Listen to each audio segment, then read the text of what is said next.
ఈ 35 రోజుల యుద్ధంలో ఎంజీరావు గారు అమెరికాకు చెందిన చాలా ఫైటర్ జెట్స్ని, హెలికాప్టర్స్ని, అలాగే ఎయిర్ డిఫెన్స్ సిస్టమ్స్ని ఇరాన్ ధ్వంసం చేసిన పరిస్థితి. ఇరాన్ది పైచేయిగా కనిపిస్తోంది. అంటే అమెరికా చాలా శత్రు దుర్భేద్యమైన దేశం, మిలిటరీ పవర్ ఇరాన్తో కంపేర్ చేస్తే చాలా వందల రెట్లు బలమైన మిలిటరీ శక్తి ఉన్న దేశం అది. సో అమెరికా ఆయుధాలని ధ్వంసం చేస్తోంది ఇరాన్. సో ఇప్పటి వరకు ఈ 35 రోజుల యుద్ధంలో ఏ అమెరికాకు చెందిన ఆయుధాలని ఇరాన్ ధ్వంసం చేసింది? అంటే ఒక రకంగా చెప్పాలంటే యుఎస్ ఆధిపత్యానికి, మిలిటరీ ఆధిపత్యానికి గండి పడుతోంది. ఏ ఆయుధాలు? ఎస్ అండి, ఇప్పుడు ఫిబ్రవరి 28వ తారీఖున మొదలైన ఈ ఇరాన్ ఇజ్రాయెల్ యుద్ధంలో ఇంతవరకు ఇరాన్ అమెరికా చేతిలో ఉన్న అత్యాధునిక ఆయుధాలు, అమెరికా మేము ప్రపంచాన్ని శాసిస్తున్నాం చూడండి మా ఆయుధాలు అని చెప్పుకునే లాకీడ్ మార్టిన్, తర్వాత BAS సిస్టంలో, నార్థ్రాప్ అని అమెరికా డిఫెన్స్ కంపెనీలు అంటే ప్రపంచాధిపత్యం, ఎక్కువ ఎక్స్పోర్ట్ చేసేది అమెరికా. అలాంటి అమెరికన్ కంపెనీలు తయారు చేసిన అమెరికా ఆయుధాలని ఇరాన్ పేల్చేయడం జరిగింది. ఇప్పటి 20 యుద్ధ విమానాలని ఇరాన్ పేల్చేసింది. అందులో MQ-9 ర్యాపర్ అనే ఒక డ్రోన్ని దీని కాస్ట్ ఒక్కొక్కటి $200 మిలియన్ దాకా ఉంటుంది. ఇలాంటి వాటిని 6 MQ-9 ర్యాపర్లని, అత్యాధునిక డ్రోన్ని కూల్చేయడం జరిగింది ఇరానియన్ గగనతలం ఈ ప్రాంతంలో. దాంతోపాటు F-35 ఇప్పటివరకు 2 F-35 ఒక్కొక్కటి $100 మిలియన్ వాటిని కూల్చడం జరిగింది.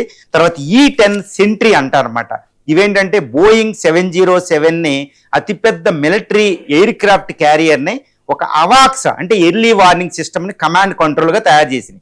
వీటిని సౌదీ అరేబియాలోని ప్రిన్స్ సుల్తాన్ ఎయిర్ బేస్లో ఉండగా 5-6 యుద్ధ విమానాలని ఈ అవాక్స్ ఫైటర్స్ని ఒకేసారి కూల్చేయడం, నాశనం చేయడం జరిగింది. ఇప్పుడు అది అమెరికా కూడా ఒప్పుకోవడం జరిగింది. ఆ పిక్చర్స్ అన్ని మనకు విజువల్స్ కనిపిస్తూనే ఉన్నాయి. దీంతోపాటు ఇజ్రాయెల్ యొక్క F-16 కొన్ని యుద్ధ విమానాలను పడేసినట్టు తెలుస్తుంది. దీంతోపాటు ఇప్పటివరకు 2 F-15E ఈగిల్ని పడేసింది. తర్వాత ఖతార్లో 4 యుద్ధ విమానాలను పడేయడం జరిగింది. దీంతోపాటు KC-135 అనే ఎయిర్ ఫ్యూలింగ్ ఎయిర్ క్రాఫ్ట్ క్యారియర్ను ఒకదాన్ని కూల్చేయడం జరిగింది. ఇదంతా యుద్ధ విమానాలు అయితే ఇక ఎయిర్ డిఫెన్స్ సిస్టమ్లో తాడు, ఇప్పుడు సిరియా దగ్గర ఉన్న, జోర్డాన్ దగ్గర ఉన్న ఒక థర్డ్ ఎయిర్ డిఫెన్స్ సిస్టమ్ అని నాశనం చేసింది. ఒక స్పేస్ ఎయిర్ డిఫెన్స్, ఒక రాడార్ సెంటర్ను కూడా నాశనం చేయడం జరిగింది. దాంతోపాటు పేట్రియాట్ ఎయిర్ డిఫెన్స్ సిస్టమ్ 2 నుంచి 3 ఎయిర్ డిఫెన్స్ సిస్టమ్లు కూడా ఒక్కొక్క దాని కాస్టే $1 బిలియన్ ఉంటాయి, వాటిని నాశనం చేసింది. కొన్ని షిప్పులను కూడా ముంచి ఈ విధంగా అమెరికా ఎయిర్ బేస్ని అక్కడ నాశనం చేసింది అది అనమాట. అంటే ఏంటి, అమెరికా సుప్రీం మిలిటరీ వెపన్స్ అయిన ఈ F-35లు, F-16లు, F-15Eలు, F-35 lightening air craft, KC-135, అదేవిధంగా MQ ర్యాపర్ మల్టీ అత్యాధునిక డ్రోన్లు, A-10 గ్రౌండ్ అటాక్ వార్త్ తాబ్ లాంటివి, E-7 సెంట్రీ లాంటి యొక్క అవాక్స్ ఎయిర్ డిఫెన్స్ సిస్టమ్లో కూడా నాశనం చేయగలిగింది. ప్యాట్రైట్ తాడు కూడా. మరి ఇంతటి అత్యాధునిక ఆయుధాన్ని ఇరాన్ ఎలా నాశనం చేసిందంటే అందుకే దాని విజయంగా మనం చెప్పుకోవచ్చు అనమాట. అమెరికాకు ఒక డెటరెన్స్.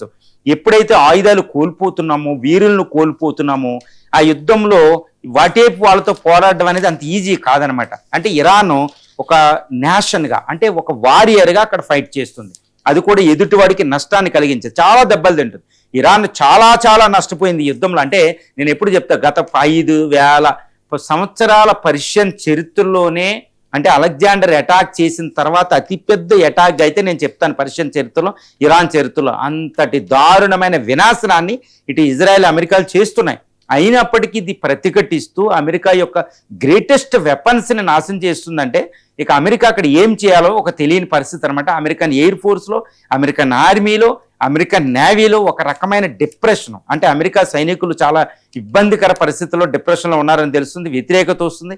ఈవెన్ అమెరికా కూడా రిమూవ్ చేయడం జరిగింది అమెరికా అనేది ఇక్కడ తెలుస్తుంది. ఎన్నో ఎయిర్ బేస్లు, బిలియన్స్ ఆఫ్ డాలర్స్ ఎయిర్ బేస్లు నాశనం అయిపోయినాయి. ఇప్పుడు వాటి పునర్నిర్మించాలంటే చాలా కష్టం. దీంతో పాటు USS ఎయిర్ క్రాఫ్ట్ క్యారియర్లు, USS Abraham Lincoln, USS Gerald ఆర్ఫోర్డ్ని కూడా మేము అటాక్ చేసామని ఇరాన్ చెప్తుంది. IRGC తన సెజిల్లు, మిసైల్స్, లేదా ఫత్తా 5 లాంటి మిసైల్స్తో. కానీ అమెరికా దాన్ని కాదంటుంది. కానీ అక్కడ గెరాల్డ్ ఆర్ఫోర్డ్ రిపేర్ కోసం ఫైర్ యాక్సిడెంట్ తర్వాత వెళ్ళడం అంటే దాని మీద అటాక్ చేసింది అనేది మనం చెప్పుకోవచ్చు అనమాట. ఈ విధంగా అమెరికాకి గ్రేట్ లాసెస్ గత 6వ వారంలోకి 6 వారాలుగా కొనసాగుతున్న ఇరాన్ ఇరాన్ అమెరికా యుద్ధంలో అమెరికా లాసెస్ అనేవి చాలా ఎక్కువ అనైతే మనం చెప్పుకోవచ్చు.